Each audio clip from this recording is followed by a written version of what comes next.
dua kopi susu. Apa? Luar biasa sekali ya. Temu lagi nih, bukan Pak. Baik, tema kita pada malam hari temanya adalah juru kunci. Juru kunci. Ini pasti sangat menarik dan membuat kadang-kadang nambah wawasan dan membuat bulu kuduk merinding. Kalau pegang bikin bulu kuduk berdiri.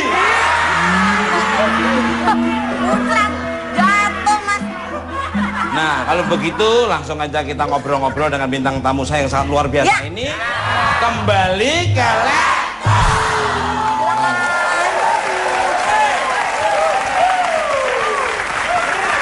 Aduh. Ini bintang tamu bikin celana tuh berubah-berubah. Berubah ukurannya. Yang tadi ukuran 32, tiba-tiba lihat bintang tamu jadi 35.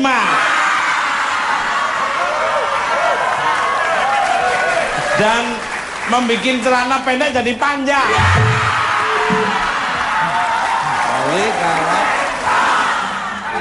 Untuk kedua permataku 2 kopi susu. 2 kopi. Coba melihat bintang tamu seperti ini, dudukmu udah tegap-tegap kan? Sesuai dengan tema kita hari ini tentang juru kunci. Kalau teman-teman saya ini tukang kunci. Kunci serep. Pernah punya pengalaman apa sih membuat dengan juru kunci? Iya, kebetulan waktu Sebentar, jangan dijawab dulu. Ya ilah, bukan mau dijawab. Karena pariwaranya itu sangat luar biasa sekali.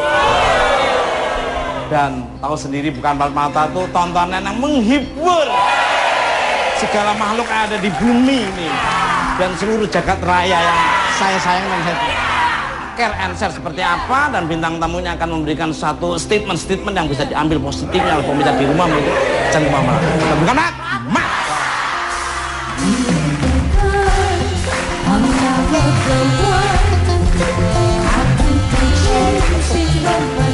Jadi pintunya tuh selalu diketuk. Kayak saya capek bukainnya gitu. Daripada saya capek bukain, sekarang pintunya saya angkat, jadi hordeng. Terus kenapa? Ya biarkan kalau mereka mau masuk, masuk aja. Loh, siapa yang masuk, siapa yang ngetuk? Ya nggak kelihatan gitu kata dia. Jadi setiap waktu ada yang ngetuk, setiap waktu akhirnya diganti hordeng. Akhirnya pas kita di situ memang hordeng itu buka, terus tutup lagi. Buka, tutup lagi.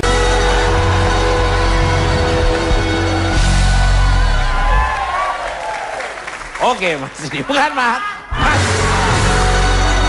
Balik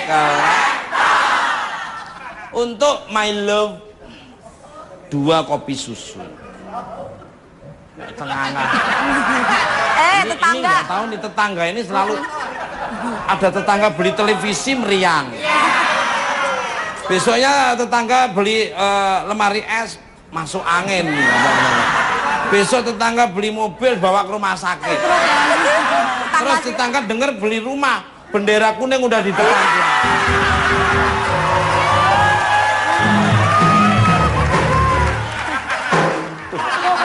Apalagi yang ini. Aduh. Susah, solusinya sama dia ngobrol itu capek, buang nutrisi saja.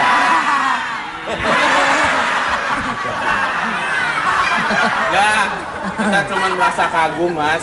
Tapi lu harus sampai jatuh dong. Kita salut. Harus. Iya, harus sama Mas Tukul. Wajib itu. Yang berusaha untuk kelihatan pinter tuh keren banget, Mas.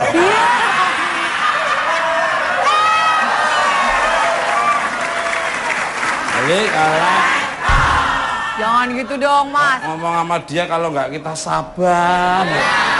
Dia baru masuk. Ngomong gua sabar. Lu kira berapa tahun kita menahan rasa malu dengan malu? Lu rasa malu, gua rasa mual lihat. Udah sekarang kerja. Langsung saja sesuai tema saya malam hari tentang juru kunci.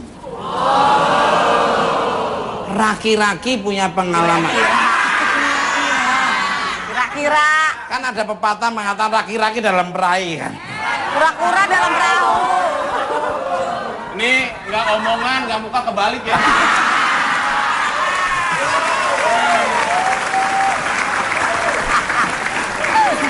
Punya pengalaman apa soal juru kunci? Monggo dari Susan dulu, monggo. Susan. Iya Mas Tekul itu benar-benar mungkin nggak bisa dilupain lah ya, mungkin benar-benar serem banget gitu. Jadi awalnya itu tepatnya daerah Bogor, juru kunci itu menunjukkan ini tempat bersejarah atau apa gitu, ada para petinggi-petinggi, makam para petinggi gitu. Nah tiba-tiba saat dia menjelaskan itu teman saya tiba-tiba langsung kesurupan Mas, mental langsung, aduh saya panik banget gitu. Mental dan sampai dia pucat tangan sampai gini-gini kan, matanya udah melotot, saya serem banget gitu. Ya udah akhirnya tiba-tiba serem, juru kunci ngomong, ya udah deh kata gitu, pulang aja karena udah mental kan udah bahaya banget. Kalau enggak nanti kamu nggak ini lagi katanya apa, ngobrol, jangan sampai, juru kunci ngomong jangan sampai ikut seperti ini lagi, kamu nggak boleh. Jadi kami disuruh selamatan sana Mas, selamatan, kalau nggak diselamatin ini bahaya katanya buat diri kamu, jadi nggak boleh lagi ikut. Terus selamatannya pakai apa? Harus ayamnya warna apa? Iya. Kambingnya kakinya ada 5 apa 2? Hah? Kelihatannya 4, tapi ada yang nggak kelihatan.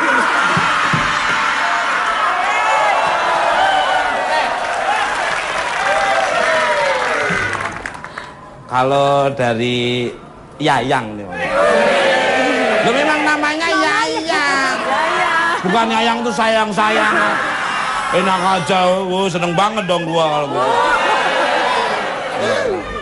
Gimana Ya, kalau aku sih pengalaman untuk yang serem-serem begitu belum ada sih Mas. Cuman Baru kalau sekarang tentang- nanti bukan empat mata. Iya, baru ketemu langsung kan. Makasih. Tapi kalau masalah juru kunci sempet ziarah-ziarah Tur Wali Songo gitu. Kayak Ditemenin juru kunci. ditemenin juru kunci di Cirebon juga, sering banget ke Sunan Gunung Jati gitu-gitu sih Pernah Mas. ke makam leluhur dia kayaknya. Mana tuh Mas? Gimana tuh? Gimana? Dia itu kan ada di daerah mana, Pamulang ya. Itu ada makam tiba-tiba itu bisa ini keluar asapnya sendiri. Nggak taunya tuh adiknya suruh bakarin apa.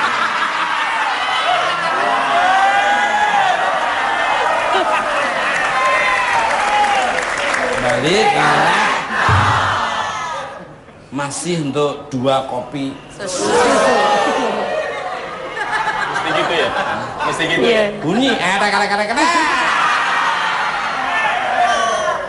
Pernah nggak dirimu mengalami hal mistis ketika sedang berada di tempat-tempat keramat? Dan pernah ngalami itu nggak, syuting ikut Mister Tukul jalan-jalan itu?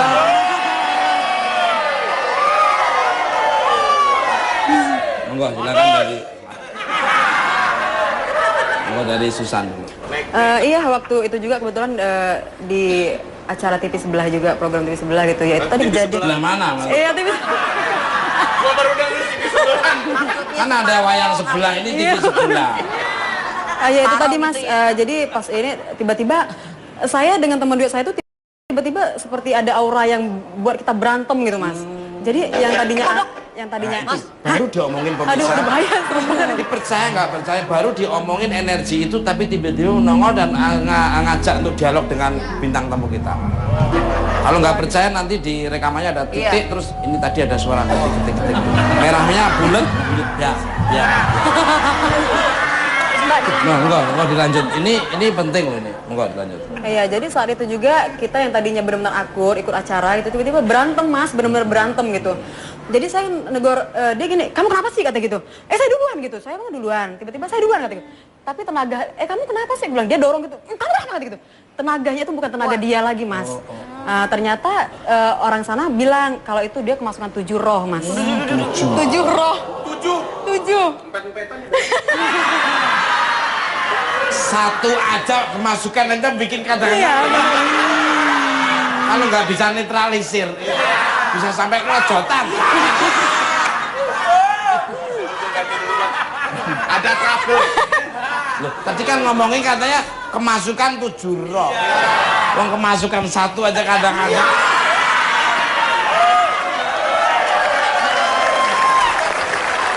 Jadi 7 ya. 7. Jadi tenaganya itu keluar banyak. Banyak banget Mas. Tapi keluar. tak lihat Susan, kamu punya aura bagus. Udah. Apa tuh, Mas? Ada yang jaga.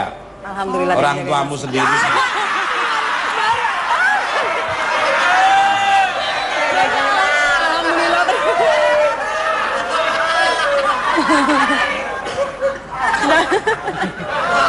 Kalau Yayang. dari Ya. Yayang. Yayang. Yayang tuh namanya, bukan Yayang tuh saya sayang.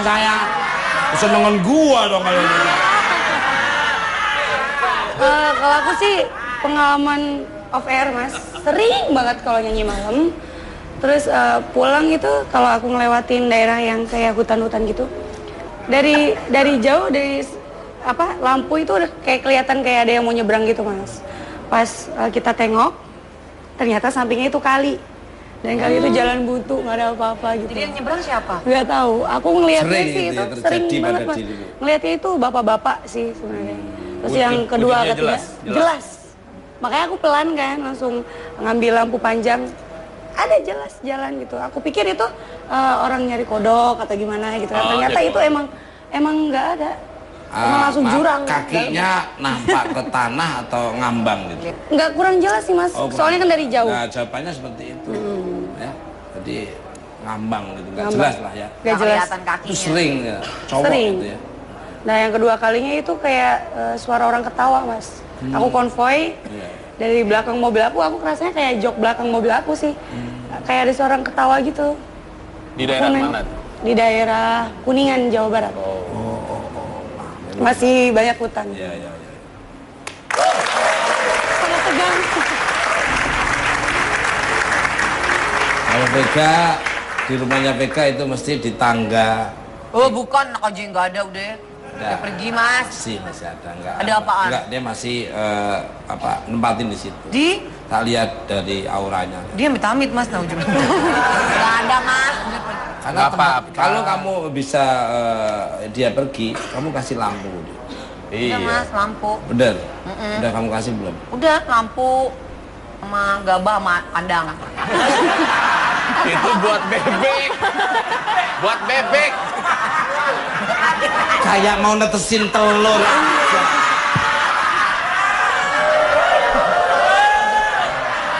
Jadi kalian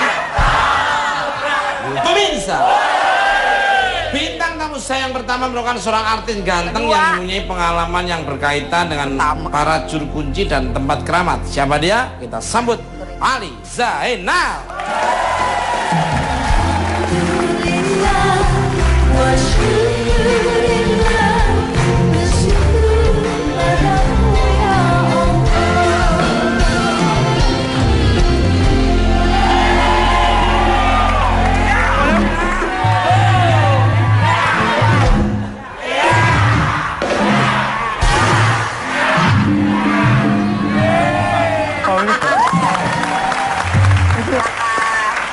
Ini Jurus silat apa namanya mas? Jurus apa namanya? Cikotok. Kampung gue. Ini main silatnya nggak sembarangan loh. Bus. Dari kecil. Iya. Kalau gue dalam kandungan. Main silat mas. Silat dalam kandungan. Iya, dalam kandungan tuh merasakan makanan usapan dari orang tua. Kembali kalian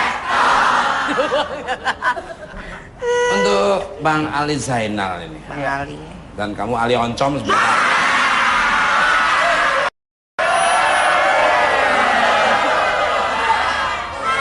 Apa kabarnya? Baik, Selamat alhamdulillah. datang di Bukan Parma. Udah lama kita. Iya. Akhirnya kembali lagi. Iya pastinya, karena memang aura dirimu kan positif dan energi saya itu magnetnya tuh positif, jadi akan datang positif. Betul. Iya.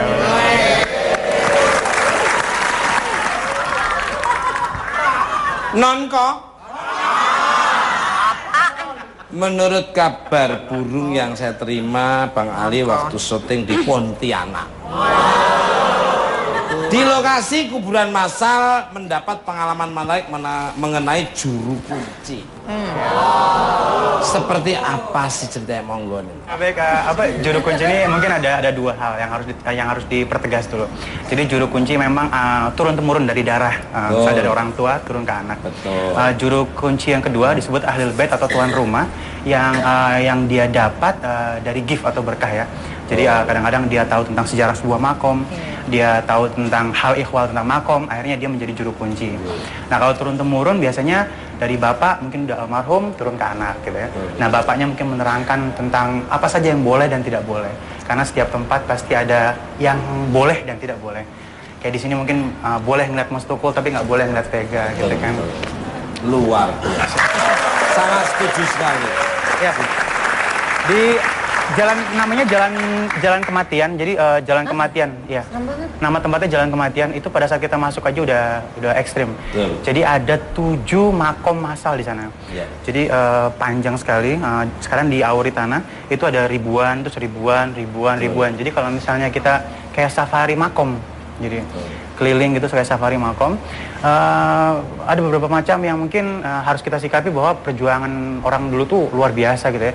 Dari mulai alim ulama, pemuka agama sampai dengan politikus dibunuh massal di sana. Jadi perjalanan mereka itu adalah jalan kematian dan mereka tahu jalan saya akan mati, saya akan dibunuh gitu. Nah ketemu sama juru kuncinya, ini ekstrim. Jadi juru kunci itu diam pertama kayak layaknya orang biasa. Pas dia duduk, terus kita ngomong, nggak lama kemudian saya tanya, kenapa Mbah kok pintunya tuh tidak menggunakan pintu? Pintunya kenapa menggunakan hordeng? Jadi rumahnya dia tuh nggak ada pintunya, cuma ada hordeng. Karena setiap waktu ada yang ngetuk katanya. Jadi pintunya tuh selalu diketuk. Kayak saya capek bukainnya gitu. Daripada saya capek bukain, sekarang pintunya saya angkat, jadi hordeng. Terus kenapa? Ya biarkan kalau mereka mau masuk, masuk aja. Loh siapa yang masuk, siapa yang ngetuk? Ya nggak kelihatan gitu kata dia. Jadi setiap waktu ada yang ngetuk, setiap waktu akhirnya diganti hordeng. Akhirnya pas kita di situ memang hordeng itu buka, terus tutup lagi. Buka, tutup lagi gitu kan. Nah ini aku bilang artinya juru kunci itu ya, harus punya mental yang tinggi, harus mental yang kuat. Luar. Setuju. Ini Bang Alim. Kamu untuk Bang Tot sebentar ya. Dikatain Bang Tut sama Bang Kotan. Bang Ali kan pernah ziarah ke makam-makam para ulama. Iya. Apakah sama di sana juga ada juru kuncinya? Ya baik, itu yang disebut dengan ahlul bait atau tuan rumah. Jadi tetap ada juru kuncinya. Namun sebelum lari ke sana sedikit ingin menyikapi yang Pontianak lagi. Ada satu makom pelajaran pesan moralnya digali makom itu sama juru kuncinya. Ternyata pas digali setelah sekian lama diangkat masih utuh bentuknya. Jadi jasadnya masih utuh. Ada 2 yang harus kita sikapi. Pertama ahli jannah sama ahli nar. Ahli nar pun tidak dimakan jasadnya oleh tanah. Kenapa? Karena jijik. Kalau ahli surga memang ditentukan oleh Allah bahwa tanah tidak mau memakannya. Gitu. Jadi kita harus bisa menyikapi 2 hal ini. Kenapa ahli nar tidak dimakan juga oleh tanah? Karena harus kan dari tanah kembali ke tanah. Artinya di dalam jasadnya ada sesuatu yang tersimpan, yang di luar dari kekuasaan kita, yang akhirnya tanah tidak mau sama dia. Beda dengan ahli surga. Pada saat digali bentuknya sama pun, bahkan satu helai pakaiannya pun tidak koyak ya. Tapi cahaya dan 70 feet ke kanan, 70 feet ke kiri itu sampai ke sana. Gitu. Ini pesan moral. Ngebedain apa? Yang ngebedain di situ satu hal wanginya terus beda sekali. Dan dia terhimpit dalam keadaan menyamping. Kalau ahli jannah pada saat dibongkar itu masih dalam keadaan utuh dan tersenyum. Ini wanginya pun beda.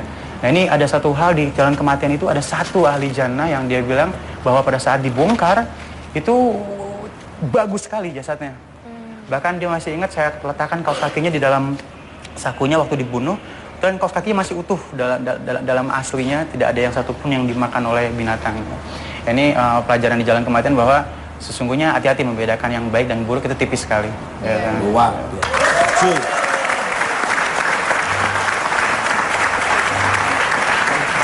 Ini ngomongin soal surga kok kamu ketakutan sekali Pak? Takut sih enggak, justru malah kagum, Mas. Iya, mata lo aja udah hitam, Pet. Bekas kerja. Tadi siang. Jannah itu surga, taruh nur jannah cahaya surga. Tuh, harus ngerti. Apanya cuma satu itu saya. Gak usah ngomong. Pemirsa, bintang tamu saya yang selanjutnya merupakan seorang juru kunci dari Istana Tuyul. Istana Tuyul Arwana. Di daerah Klaten, Jawa Tengah, Central of Jawa ya. Sebelumnya saya panggil, kita lihat dulu cuplikan berikut ini. Sempat ke sana.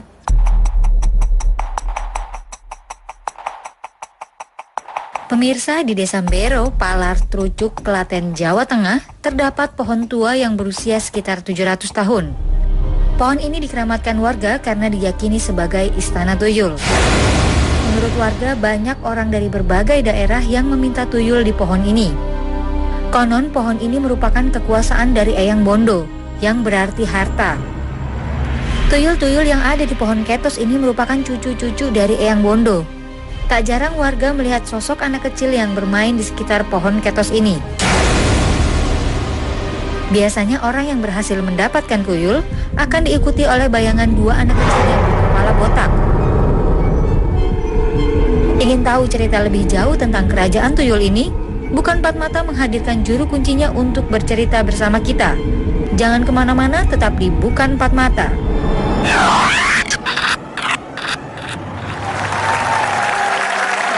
Mirza, masih penasaran? Ya. Supaya nggak penasaran, kita sambut langsung Bapak Dahono.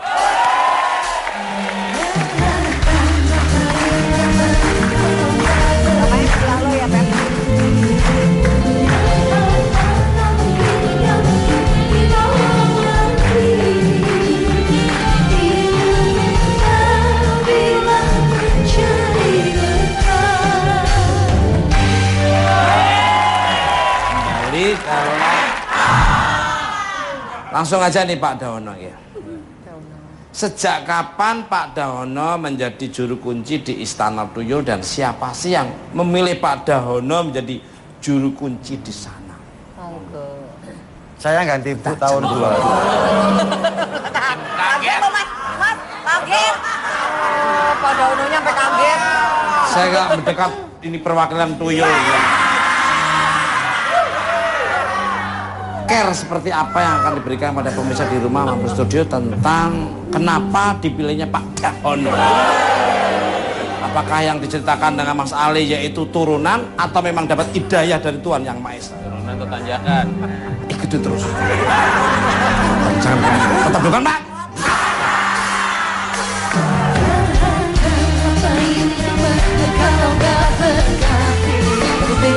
Padahal itu berapa pintu udah ketutup.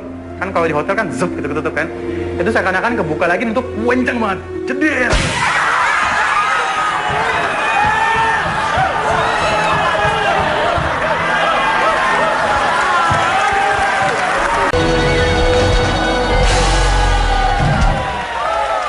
Oke, masih di Bukan Bat. Balik ke untuk Pak Dahono. Sejak kapan Pak Dahono menjadi juru kunci dan siapa sih yang memilih Pak Dahono menjadi juru kunci? Monggo di 2006 Pak. 2006 mulai itu. Ganti Ibu. Dulu kan Ibu. Ibunya Pak Dahono ya? Iya. 2006 ya. Udah dibekali apa aja sama Ibu biasanya? Ya, cuma pesan-pesan gitu aja. Ya. Misalnya apa Pesannya pesan-pesannya? misalnya apa? Ya suruh itu gantinya itu. Ganti Ibu itu. Gantiin ibu ya gitu. Iya. Terus ada, ya. Ya kan anaknya itu 4. Saya yang bontot, yang disuruh saya yang gitu. Dipilih sama Ibu, Ya, sama Mas Ibu. Dahono ya, padahal Ya. ada 4 anak. Ya. Mungkin Ibu udah tahu kriteria ini kayaknya yang bisa hanya Pak Dahono. Iya. Karena saya mulai 88 sudah mewakili Ibu itu loh. Misalnya seperti apa mewakilinya ini? Mewakili. Ya itu misalkan ada orang yang bikin sowan kita kan yang disuruhnya kan gitu. Sowan ke tempat eyang itu loh. Terus yang datang biasanya dalam daerah, luar negeri mungkin orang-orang bule atau Luar negeri aja ada, terus daerah juga ada kan gitu. apa saja sih tugas-tugasnya sebagai juru kunci di sana nih? Monggo Pak. Ya istilahnya ya membersihkan di tempat lokasi, terus memintakan orang yang ada ya minat kan gitu. Terus malam Jumat ya bikin sajen-sajen di situ kan gitu loh. Biasanya kalau mereka datang tuh hari-hari tertentu atau terus membawa apa saja, mungkin teman-teman saya ada yang tertarik dan sebagainya. Itu harinya bebas tuh Pak, Oh, tinggal bebas. minatnya kan gitu. Siang malamnya Boleh, bebas. bebas. Kebanyakan hari apa? Kebanyakan tuh kemis Kemis. Rebu itu ya. Malam. Ya. Menurut informasi yang saya dapat terima dari intelijen bukan empat mata, Konon di pohon ketos tersebut dikuasai oleh sosok gaib atau tuyul. Kenapa kok tuyul-tuyul senang di pohon tersebut, monggo Pak? Ya karena itu Pak, petilasan sejak dulu gitu loh. Itu pohon ketos itu ceritanya dari yang itu udah 700-an tahun lah. Lebih itu. Udah saya itu keturunan ke-6. Dulu kan mbah ibu terus baru saya kan. Di Indonesia atau di dunia pohon ketos itu ada berapa? Kok bisa cuma hanya di situ aja? Setahu saya cuma di tempat saya itu. Di situ. Nah, itu enggak bisa bibit, enggak bisa dicangkok itu. Berarti memang dipilih oleh itu tadi makhluk yang small chicken itu yang kecil-kecil. Kecil, pengayam. Pohonnya ukurannya besar ya? Besar. Berarti makanya tumbuhnya di situ, jadi nggak sembarangan ya. Dicangkok pun nggak bisa. Nggak bisa. Pohon ketos ini kan berada di sekitar pemukiman warga.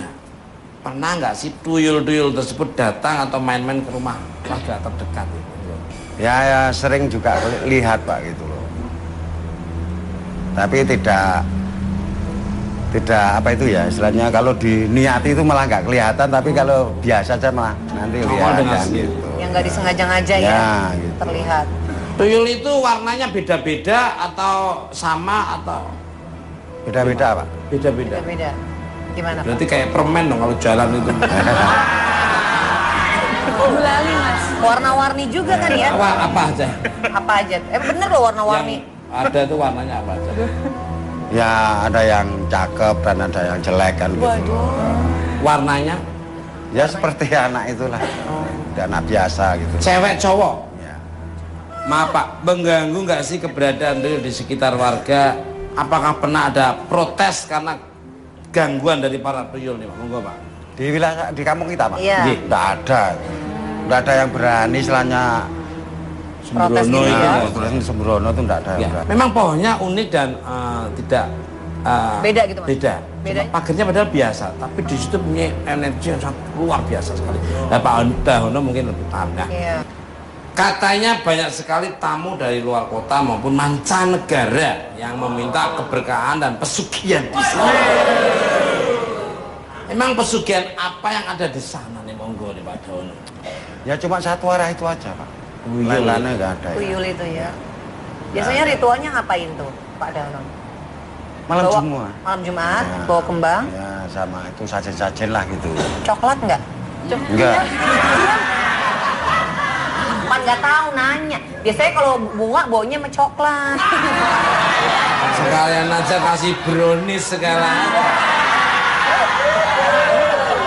Pak Dahono, berhasil tidaknya dia membawa tuyul dan biasanya orang itu ngambilnya satu atau dua tuyul atau tiga atau empat? Iya, Monggo. satu atau sepasang biasanya. Sepasang Pak. Cewek cowok atau cowok? Harus sepasang. Itu kenapa tuh Pak Dahono? Sepasang, harus sepasang. Harus pasang. Kenapa? Terus Pak? berhasilnya dia bawa jadi tuh seperti apa? Sampai Nah, deal nanti gitu kan ya? dia tahu toh Pak. Perasaan ada di rumahnya situ kan. Luar biasa sekali. Kalau enggak ya enggak kan. Biasanya apa yang bikin gak jadi Pak Dahono? Ya itu. Itu. Karena kan biasanya itu ada pantangan marah selama 40 hari itu. Gak boleh marah. Selama 40 hari itu enggak boleh marah. Terus? Berarti Yang saya nggak bisa bersangkutan diterima itu. nih. Harus sabar Mas.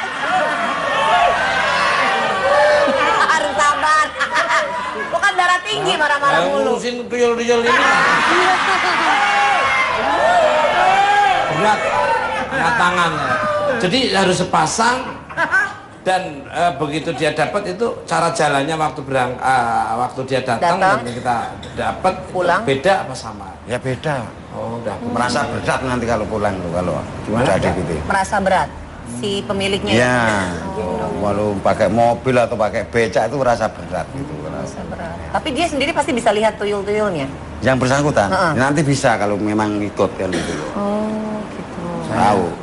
agak ini. Iya. Karena pohon ketos ini nggak sembarangan pohon. Betul. Ya. Pak, konon katanya di sana ada berapa tuyul Pak yang Tidak di situ? terhitung kali. Wah, tidak bisa dihitung itu sejak Ratusan? lama ya. Ribuan? Ribuan. Gitu. Paling tinggi itu tuyul berapa? Paling kecil berapa tingginya sama kecilnya? Tinggi. Ya seusia 3 tahun itu. Pak. Paling gede? Ya, paling gitu. Oh, 3 tahun. Segini lah ya? Gini lah. Oh, segitu. Ada yang Ada kecil juga? rambutnya nggak? Ada yang enggak, ada yang punya, Pak. Kayak orang gitu. Iya. Ada yang botak, ada yang Ada yang kotak dia dong. botak. Otak. Dengan otak. Nah, jadi tuyul mana loh. Pemirsa, bintang tamu saya selanjutnya merupakan seorang juru kunci gunung fenomenal di tanah Jawa. Sebelumnya panggil, kita lihat cuplikan berikut ini. Yuk. Pemirsa, di bagian tengah Pulau Jawa terdapat sederet gunung berapi yang merupakan gunung teraktif di Indonesia. Salah satu gunung tersebut adalah Gunung Merapi.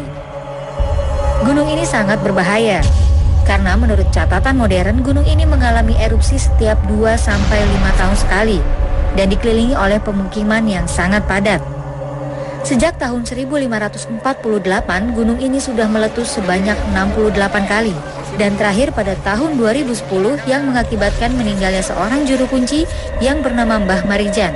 Dan konon gunung ini memiliki banyak penunggu gaibnya. Kini Merapi memiliki juru kunci yang baru. Benarkah bila ingin jadi juru kunci harus ada persetujuan dengan makhluk gaib setempat dan keraton Jogja? Penasaran? Tetap di Bukan Empat Mata.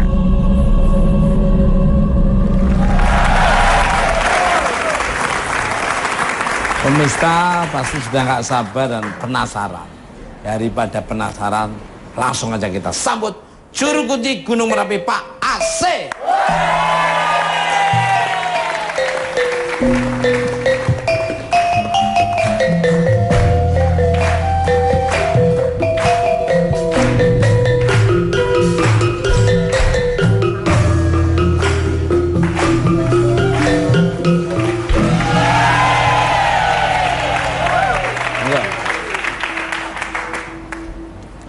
Kembali ke pripun kabare Pak AC? Saya Mas. Terima kasih. Sehat, Thank you, you're welcome to Not for Eyes. Saya hadir di Bukan Empat Mata. Ini acara yang sangat fenomenal dan ditunggu-tunggu oleh pemirsa di seluruh alam semesta yang lainnya. Dari dunia nyata maupun dunia gaib pada nonton semua. Ini yang nyata memang kelihatan segini, tapi yang nggak nyata lebih banyak dari. Mungkin Pak Asid paham, Pak Daono juga paham. Pak Daono udah lirik-lirik di sana, Pak Asid sudah tahu, udah bisa membaca situasi. Kalau ini ngelihatnya taunya hanya warna biru, ungu, merah. Untuk Pak Asid, sejak kapan Pak Asid resmi dilantik menjadi juru kunci Gunung Merapi? Apa saja tugas Pak Asid sebagai juru kunci Merapi ini? Monggo. Ya, terima kasih Mas Dukul. Iya. Saya dilantik menjadi juru kunci yaitu sejak pada tanggal 4 April 2011. Sebagai tugas saya yaitu pertama adalah melaksanakan yaitu sebagai tugas dari Keraton Yogyakarta. Pada setiap tahunnya itu ada namanya, itu ada labuhan di Merapi.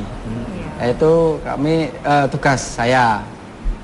Yang kedua yaitu tugas saya adalah mengembangkan atau memelihara yaitu tentang budaya Jawa. Ya, begitu. Jadi dan juga kami juga menjaga kondisi alam yang ada di sekitar Merapi, ya, di Merapinya. Setuju saya. Bentar ya Mbak, kopi susu dan Mas Ali ya. Katanya di sekitar Gunung Merapi banyak sekali tempat-tempat yang dikeramatkan. Yang dikeramatkan. Kira-kira ada hal mistis apa yang ada di sekitar Gunung Merapi? Monggo. Ya, kalau di sekitar Gunung Merapi itu di samping juga fenomena alam, di situ adalah kaitan dengan labuhan itu juga ada istilahnya, di sana ada yang namanya itu Eyang Sapu Jagat. Di situ adalah yang menunggu. Nah, istilahnya kalau di Merapinya itu yang menunggu Gunung Merapi. Konon menurut informasi yang saya dapat bahwa keberadaan Gunung Merapi itu ada sangkut pautnya dengan kerajaan pantai selatan yaitu Nyi Roro Kidul. Bisa diceritakan nih, monggo. Oh iya. Berkaitan dengan antara Merapi dengan Laut Selatan. Nggih. Ya itu ini ceritanya agak panjang ini. Nggih, singkat mawon. Ya.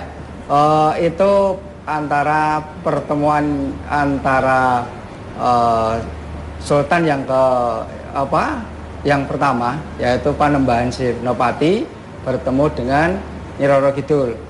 Nah, waktu itu ada suatu Panembahan Senopati waktu itu baru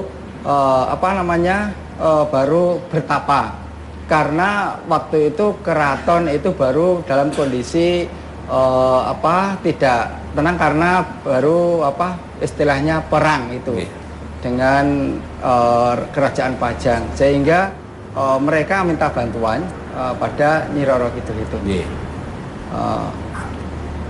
Minta bantuan itu terus mungkin ada suatu perjanjian itu terus akhirnya itu juga Nyi Roro Kidul antara Nyi Roro Kidul dengan Panembahan Senopati itu ada suatu ada suatu komitmen yang sangat perjanjian yang sangat erat sehingga itu ada terus ada hubungan erat dengan peperangan itu langsung lawannya ya karena itu minta bantuan dan akan dibantu oleh Nyi Roro Kidul. Oke. Luar biasa sekali. Kembali ke pohon keramat ini. Kalau jalan Keramat Pela dari situ. Apa betul saking keramatnya pohon ketos itu semua warga tidak berani mengambil ranting atau daun yang jatuh di sekitar pohon? Bisa diceritakan? Betul, Pak. Wah, luar biasa. Pernah ada yang mungkin tidak tahu ngambil akibatnya seperti apa? Nah, nanti akibatnya bisa kesurupan anaknya atau suaminya atau istrinya kan gitu, satu keluarga itu kan gitu. Jadi udah paham ya. Jadi umpama warga baru nggak ngerti gitu, mereka ditulis aja di situ. Dilarang untuk mengambil pohon yang jatuh, daun jatuh ranting. Biasanya udah tahu, Pak. Udah tahu ya. Kalau warga sudah tahu kali ya. Ada. Tobat ya. Untuk ketiga bintang tamu saya, Pak Ali, Pak Dawono, dan Pak Asih. Pak Ali. Kalian kan sering tugas di tempat-tempat keramat ini. Pernah nggak sih mengalami hal-hal mistis yang sangat menyeramkan sekali ketika sedang menjalankan tugas nih? Monggo dari Mas Ali dulu. Mas Ali. Mas Ali. Oh iya. Kita ngelempar nih. Kalau bermain dengan hal gaib pasti ya akan masuk ke dalamnya gitu kan. Cuman sebenarnya hal yang paling bahaya itu pada saat kita nggak bisa menguasain diri kita sendiri atau kita nggak tahu siapa diri kita sendiri. Karena kalau ngomongin hati kan nggak kelihatan sama gaib di dalam gitu. Nah kalau misalnya masih dunia lain ini emang nggak ada rekayasa, nggak ada apa-apa di dalamnya. Jadi ngikut atau nempel itu emang sering. Jadi contoh simpel, setelah selesai itu aku nggak pernah tidur setelah sholat duha. Jadi pulang, aku tahajudan, habis itu tunggu subuh sampai duha baru tidur. Karena Rasulullah SAW itu selalu tidur setelah duha. Jadi tidak ada gangguan sihir atau gangguan mistis yang akan mengganggu kita. Masuk hotel, duduk sendiri gitu, pasti aktivitas tuh ada gitu. Kayak tempat sampah itu dimainin gitu kan, dikorek-korek. Aku cuman ngomong, jangan di sini, dia bilang. Kalau kamu di sini nanti kamu kebakar. Kenapa? Karena aku sebentar lagi mau sholat tahajudan loh nih. Dia bilang gitu kan. Gak lama kemudian keluar gitu. Padahal itu pintu udah ketutup. Kan kalau di hotel kan zup gitu ketutup kan. Itu seakan-akan kebuka lagi untuk kencang banget. Jeder.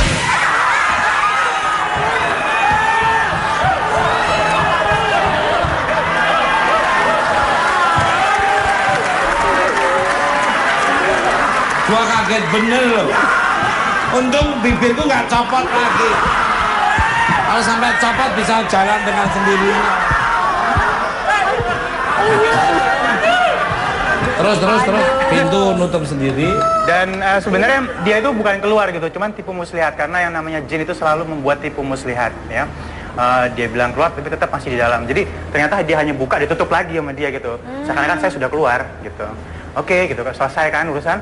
Tiba-tiba di kamar mandi itu kan kalau ada sebuah hotel gitu di kamar mandi yang kita bisa nerawang di dalamnya kalau misalnya ada orang mandi kalau lampu nyala gitu kan. Betul. Aku nanya, loh, kok masih ada di situ? Aku bilang gitu ya. Terus dia main-main gitu apa yang di dalam kamar mandi kan. Wah, saya bilang tak siksa nih kamu di sini kan. Karena pokoknya aku sholat tahajud di masjid. Nah ini ada sebuah fenomena bahwa di kamar mandi itu kalau kita masuk harus baca doa. Karena memang tempat mereka di sana ya. Sehingga ada yang bilang baca doa dari luar, ada yang baca doa di dalam, tapi dalam hati ya. Kalau di luar boleh dilafazkan. Nah ini artinya dia berlindung di kamar mandi gitu kan. Wah, hebat nih aku bilang nih. Artinya wallahu a'lam bishawab, tembus nggak sih ke kamar mandi doa kita itu yang jadi permasalahan kan, tergantung iman kita. Artinya dia kayak gua aman di kamar mandi gitu. Habis itu aku diamin di kamar mandi, aku masuk kamar mandi itu udah berubah semua kan. Oke, aku bilang nih, wah rusuh nih, aku bilang nih. Udah, habis itu aku keluar, aku sholat apa? Suatu saat aku sarapan, kabur dulu, sempet takut gitu kan, kabur. Habis itu balik lagi duha, tidur, benar dia masuk dalam mimpi. Jadi tuh anak kecil gitu, terus dia ngikutin dari belakang gitu kan. Terus aku bilang, aku lagi berdiri di antara orang, kok ada anak kecil di samping. Terus saya tak gandeng anak kecil itu, tak pojokin ke pojok, saya bilang, kamu jangan ikut saya, itu dalam mimpinya. Bilang, kamu jangan ikut saya, kamu nanti kesiksa ikut saya. Terus dia diam ngeliatin aja gitu, rambutnya panjang segini, perempuan gitu kan. Jelas banget kelihatan. Lah itu yang disebut rep-repan jadi akhirnya. Jadi di tidur itu langsung nggak bisa gerak, jadi kayak kekunci. Dia kayak nusuk di bagian belakang gitu. Wah ini hebat, saya bilang nih, PR nih, saya bilang. Akhirnya aku nyebut Allah yang pertama, Allah yang kedua, Allah yang ketiga, lepas. Nah pas lepas kita itu bagaimana menyikapi hal itu, maka ta'awuzlah dan buanglah ludah ke sebelah kiri 3 kali tanpa mengeluarkan ludahnya. Jadi a'udzubillahi minasyaitonirrajim. Ludahnya nggak keluar Mas Ali? Nggak keluar. Aku banyak banget. Ya. Cuma kamu lagi marah sama orang itu kali. Kok takut? Kalau saya malah tak kiri itu, wah.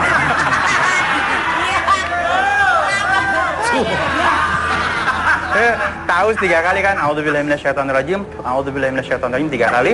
Jadi aku berlindung dari godaan syaitan dan terkutuk. Ini banyak orang salah malah istighfar. Istighfar itu artinya bukan berlindung kepada godaan syaitan dan terkutuk, tapi minta ampun.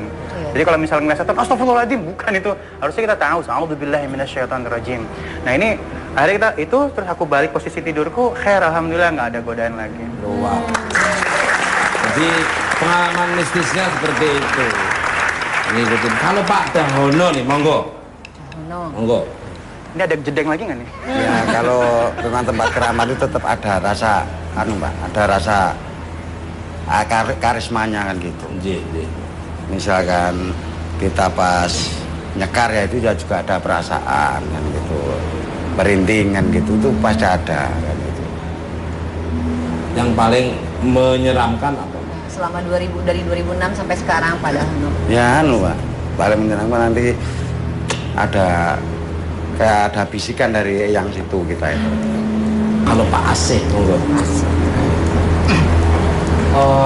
Kalau saya memang namanya makhluk atau makhluk dikatakan makhluk halus itu saya yakin itu ada. Tetapi itu istilahnya itu bukan arti suatu dipercayai, tapi itu apa sebagai itu makhluk Tuhan. Jadi memang kalau itu memang kadang-kadang itu baru berdoa atau berdoa apa harus ada sesuatu, mungkin tentunya ada seperti mungkin Mas Ali, Bapak Dahono ini pasti terasa, itu pasti itu terasa, mungkin terasa takut, terasa merinding, mungkin terasa badan agak panas dan lain sebagainya. Tetapi yang penting kalau menurut saya itu yang penting itu semua makhluk itu namanya itu makhluknya Allah adalah itu perlu dihormati.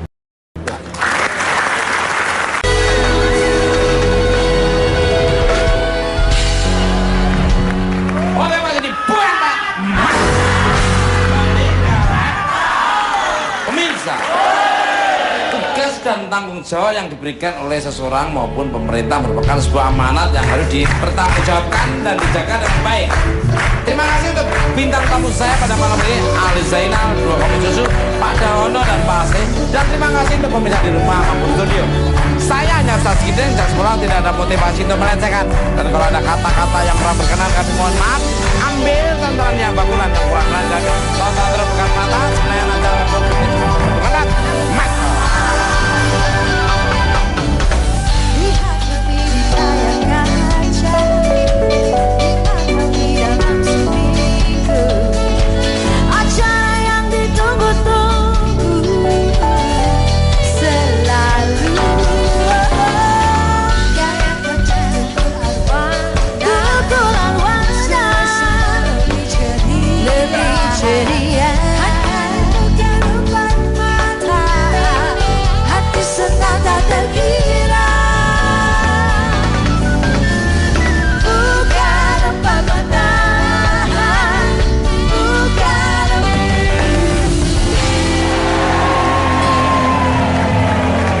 Sport 2 Kopi Susu.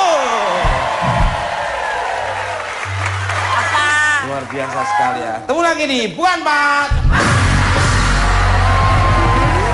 Baik. Tema kita pada malam hari temanya adalah juru kunci. Juru kunci. Ini pasti sangat menarik dan membuat kadang-kadang nambah wawasan dan membuat bulu kuduk merinding. Kalau pegang bikin bulu kuduk berdiri. Jatuh, Mas. Nah, kalau begitu langsung aja kita ngobrol-ngobrol dengan bintang tamu saya yang sangat luar biasa ini. Kembali ke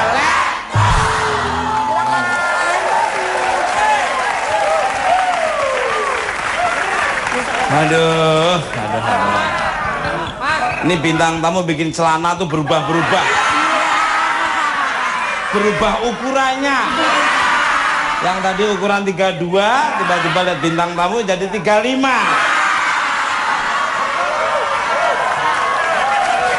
Dan membuat celana pendek jadi panjang. Tiga kali tanpa mengeluarkan ludahnya. Jadi a'udzubillahi minasyaitonirrajim. Ludahnya nggak keluar, Mas Ali? Nggak keluar. Aku banyak banget. Ya. Cuma kamu lagi marah sama orang itu kali. Kok takut? Kalau saya malah tak kiri itu. Wah.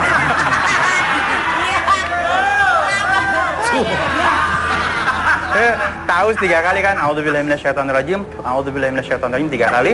Jadi aku berlindung dari godaan syaitan dan terkutuk. Ini banyak orang salah, malah istighfar. Istighfar itu artinya bukan berlindung kepada godaan syaitan dan terkutuk, tapi minta ampun. Jadi kalau misalnya ngeliat setan, astagfirullahaladzim, bukan itu. Harusnya kita tahu, a'udzubillahi minasyaitonirrajim. Nah ini, akhirnya kita itu, terus aku balik posisi tidurku, khair, alhamdulillah nggak ada godaan lagi. Wow. Jadi pengalaman mistisnya seperti itu. Ngikutin. Kalau Pak Dahono nih, monggo. Monggo. Ini ada jedeng lagi nggak nih? Ya kalau dengan tempat keramat itu tetap ada rasa, Pak, ada rasa karismanya kan gitu. Misalkan kita pas nyekar ya itu juga ada perasaan kan gitu, merinding kan gitu, itu pasti ada kan gitu. Yang paling menyeramkan apa? Selama dari 2006 sampai sekarang Pak Dahono. Ya Pak, paling menyenangkan nanti ada kayak ada bisikan dari yang situ kita itu. Kalau Pak Asih, monggo. Kalau saya, tetapi itu istilahnya itu bukan arti suatu dipercayai, tapi itu apa sebagai itu makhluk Tuhan. Jadi memang kalau itu memang kadang-kadang itu baru berdoa atau berdoa apa harus ada sesuatu, mungkin tentunya ada seperti mungkin Mas Ali, Bapak Dawono ini pasti terasa itu, pasti itu terasa, mungkin terasa takut, terasa merinding, mungkin terasa badan agak panas dan lain sebagainya. Tetapi yang penting kalau menurut saya itu yang penting itu semua makhluk itu namanya itu makhluknya Allah adalah itu perlu dihormati.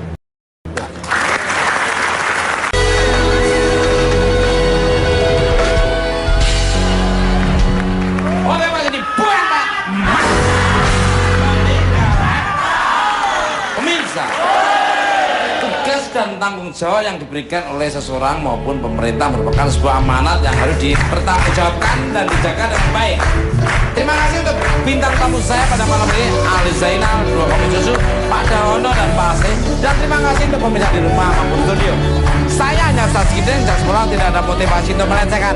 Dan kalau ada kata-kata yang rapat kembali ke pohon keramat ini. Kalau jalan keramat Pela dari situ. Apa betul saking keramatnya pohon ketos itu semua warga tidak berani mengambil ranting atau daun yang jatuh di sekitar pohon? Bisa diceritakan? Betul Pak. Betul. Wah, luar biasa. Pernah ada yang mungkin tidak tahu ngambil akibatnya seperti apa? Nah, nanti akibatnya bisa kesurupan anaknya atau suaminya atau istrinya kan gitu, satu keluarga itu kan gitu. Jadi udah paham ya. Jadi umpama warga baru nggak ngerti gitu, mereka ditulis aja di situ. Dilarang untuk mengambil pohon yang jatuh, daun jatuh, ranting. Biasanya sudah tahu Pak. Udah tahu ya. Kalau warga sudah tahu kali ya. Udah ada. Tobat ya. Untuk ketiga bintang tamu saya, Pak Ali, Pak Dawono, dan Pak Asih. Pak Ali. Kalian kan sering tugas di tempat-tempat keramat ini. Pernah nggak sih mengalami hal-hal mistis yang sangat menyeramkan sekali ketika sedang menjalankan tugas nih? Monggo dari Mas Ali dulu. Mas Ali. Mas Ali. Oh iya. Kita ngelempar-lempar nih. Kalau bermain dengan hal gaib pasti ya akan masuk ke dalamnya gitu kan. Cuman sebenarnya hal yang paling bahaya itu pada saat kita nggak bisa menguasain diri kita sendiri atau kita nggak tahu siapa diri kita sendiri. Karena Lia ini kayaknya yang bisa hanya Pak Dawono. Iya. Karena saya mulai 88 sudah mewakili ibu itu loh. Misalnya seperti apa mewakilinya ini? Mewakili. Ya itu misalkan ada orang yang bikin sowan kita kan yang disuruhnya kan gitu. Sowan ke tempat eyang itu loh. Terus yang datang biasanya orang dalam daerah, luar negeri mungkin orang-orang bule. Luar negeri aja ada, terus daerah juga ada kan gitu. Apa saja sih tugas-tugasnya sebagai juru kunci di sana nih? Monggo Pak. Ya, istilahnya ya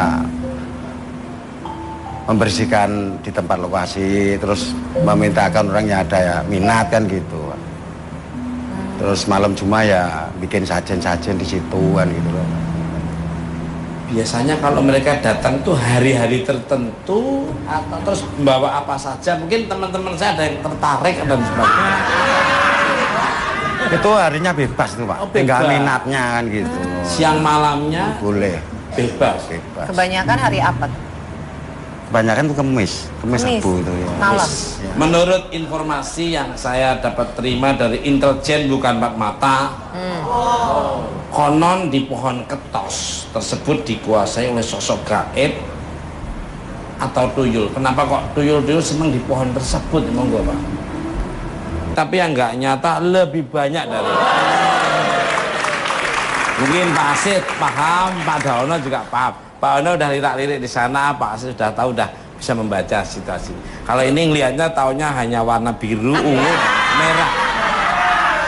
Untuk Pak Asid, sejak kapan Pak Asid resmi dilantik menjadi juru kunci Gunung Merapi? Apa saja tugas Pak Asid sebagai juru kunci Merapi ini? Monggo. Ya, iya. Terima kasih Mas Dukul. Iya. Saya dilantik menjadi juru kunci yaitu sejak pada tanggal 4 April 2011. Sebagai tugas saya yaitu pertama adalah melaksanakan yaitu sebagai tugas dari Keraton Yogyakarta. Iya. Pada setiap tahunnya itu ada namanya itu ada labuan di Merapi. Yaitu kami tugas saya. Yang kedua yaitu tugas saya adalah mengembangkan atau memelihara yaitu tentang budaya Jawa. Yeah. Ya. Begitu. Jadi dan juga kami juga menjaga kondisi alam yang ada di sekitar Merapi ya, di Merapinya. Keberadaan Gunung Merapi itu ada sangkut pautnya dengan kerajaan pantai selatan yaitu Nyi Roro Kidul. Bisa diceritakan nih, monggo. Oh iya. Berkaitan dengan antara Merapi dengan Laut Selatan. Nggih. Ya itu ini ceritanya agak panjang ini. Nggih, singkat mawon. Ya. Itu antara pertemuan antara Sultan yang yang pertama yaitu Panembahan Senopati bertemu dengan Nyi Roro Kidul. Nah, waktu itu ada suatu Panembahan Senopati waktu itu baru baru bertapa karena waktu itu keraton itu baru dalam kondisi tidak tenang karena baru istilahnya perang itu dengan kerajaan Pajang sehingga mereka minta bantuan pada Nyi Roro Kidul itu. Minta bantuan itu terus mungkin ada suatu perjanjian itu terus akhirnya itu juga Nyi Roro Kidul antara Nyi Roro Kidul dengan Panembahan Senopati itu ada suatu ada suatu komitmen yang sangat perjanjian yang sangat erat sehingga apa sih membuat dengan juru kunci? Iya, kebetulan waktu Sebentar, jangan dijawab dulu. Ya ilah, bukan mau dijawab. Karena pariwaranya itu sangat luar biasa sekali. Dan tahu sendiri bukan empat mata itu tontonan yang menghibur segala makhluk yang ada di bumi ini dan seluruh jagat raya yang saya sayang dan saya care and share seperti apa, dan bintang tamunya akan memberikan satu statement yang bisa diambil positifnya oleh pemirsa di rumah itu. Jangan kemana-mana. Bukan mak.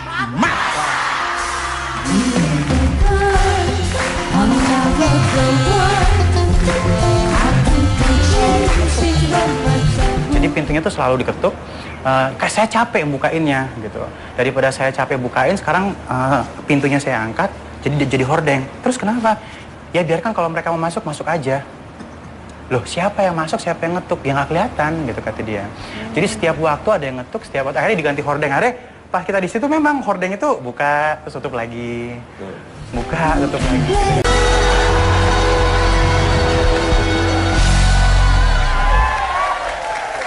Oke, Mas ini bukan Mas. Balik untuk my love 2 kopi susu. Tengah-tengah. Tetangga. Ini nggak tahu nih, tetangga ini selalu.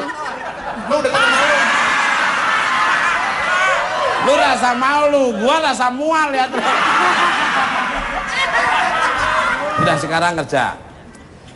Langsung saja sesuai tema saya malam hari ini tentang juru kunci. Raki-raki punya pengalaman. Kira-kira. Kan ada pepatah mengatakan raki-raki dalam peraih kan. Kura-kura dalam perahu.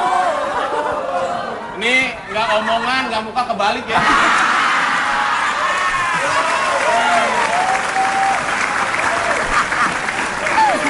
Punya pengalaman apa soal juru kunci? Monggo dari Susan dulu, monggo. Susan.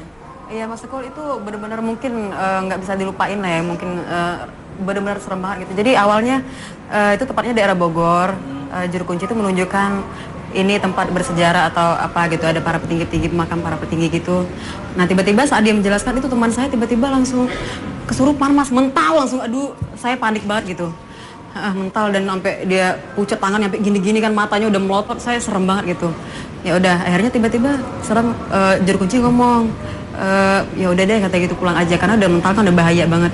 Kalau enggak nanti kamu nggak ini lagi katanya apa, ngobrol, jangan sampai juru kunci ngomong jangan sampai ikut seperti ini lagi, kamu nggak boleh. Jadi kami disuruh selamatan sana Mas, selamatan kalau dari Eyang Bondo yang berarti harta.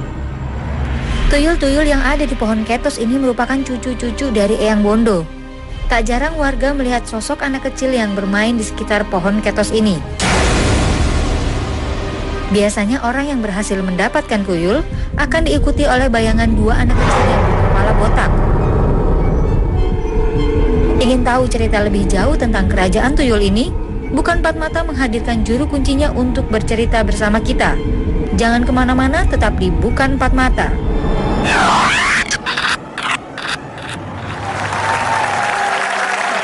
Mirza, masih penasaran? Ya. Supaya nggak penasaran, kita sambut langsung Bapak Dahono.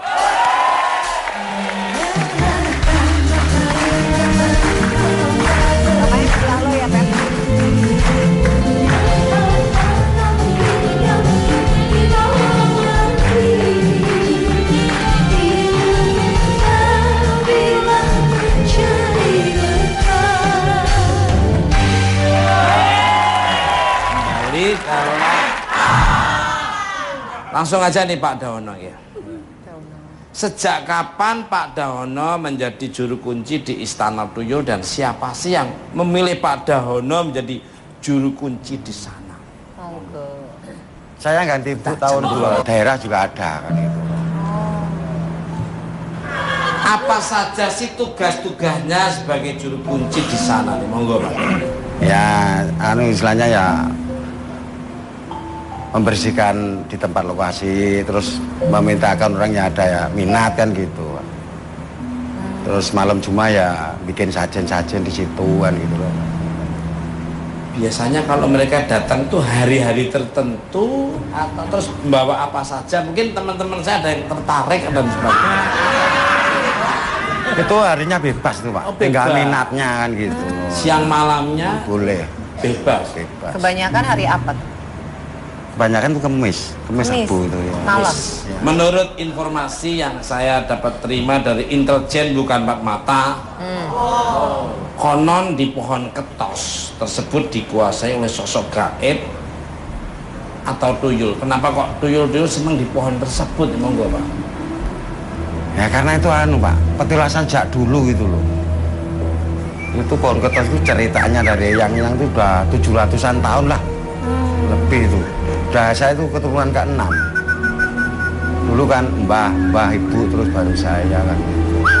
Di Indonesia atau di dunia pohon ketos itu ada berapa? Kok bisa cuma hanya di situ aja? Setahu saya cuma di tempat saya itu. Di situ. Nah, itu enggak bisa bibit, enggak bisa di dalam gitu. Nah, kalau misalnya masih dunia lain ini emang nggak ada rekayasa, nggak ada apa-apa di dalamnya. Jadi ngikut atau nempel itu emang sering. Jadi, contoh simpel, setelah selesai itu aku nggak pernah tidur setelah sholat duha.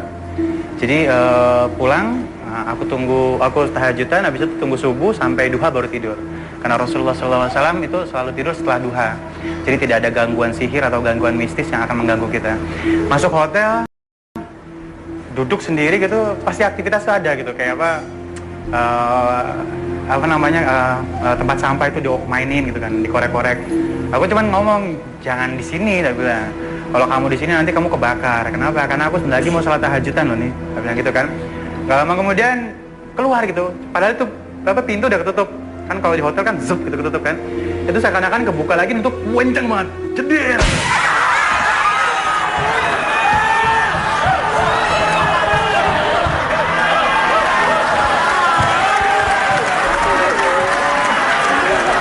Gua kaget bener loh. Untung bibirku nggak copot lagi. Kalau sampai copot bisa jalan dengan sendirinya. Terus pintu nutup sendiri. Dan sebenarnya dia itu bukan keluar gitu, cuman tipu muslihat, karena yang namanya jin itu selalu membuat tipu muslihat ya. Dia bilang keluar tapi tetap masih di dalam. Jadi ternyata ngomongin katanya kemasukan 7 roh. Wong kemasukan 1 aja kadang-kadang.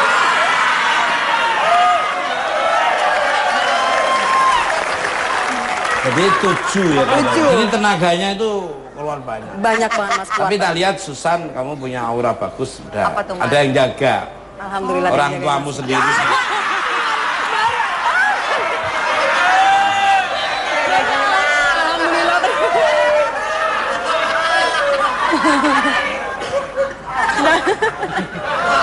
Kalau Yayang. dari Yayang. Yayang itu namanya, bukan Yayang itu saya sayang. Senengan gua dong kalau gitu. Kalau aku sih pengalaman off air mas, sering banget kalau nyanyi malam. Terus pulang itu kalau aku ngelewatin daerah yang kayak hutan-hutan gitu, dari jauh dari lampu itu udah kayak kelihatan kayak ada yang mau nyebrang gitu mas. Pas kita tengok, ternyata sampingnya itu kali. Dan kali itu jalan buntu, nggak ada apa-apa gitu. Jadi yang nyebrang siapa? Nggak tahu. Aku ngelihatnya Sering sih itu itu ya, sering terjadi banget pada mas. diri lu. Ngelihatnya itu bapak-bapak sih sebenarnya. Terus yang kedua wujudnya ketiga jelas. Makanya aku pelan kan, langsung ngambil lampu panjang. Ada jelas jalan gitu. Aku pikir itu orang nyari kodok atau gimana gitu. Ternyata itu emang nggak ada. Emang langsung jurang. Kaki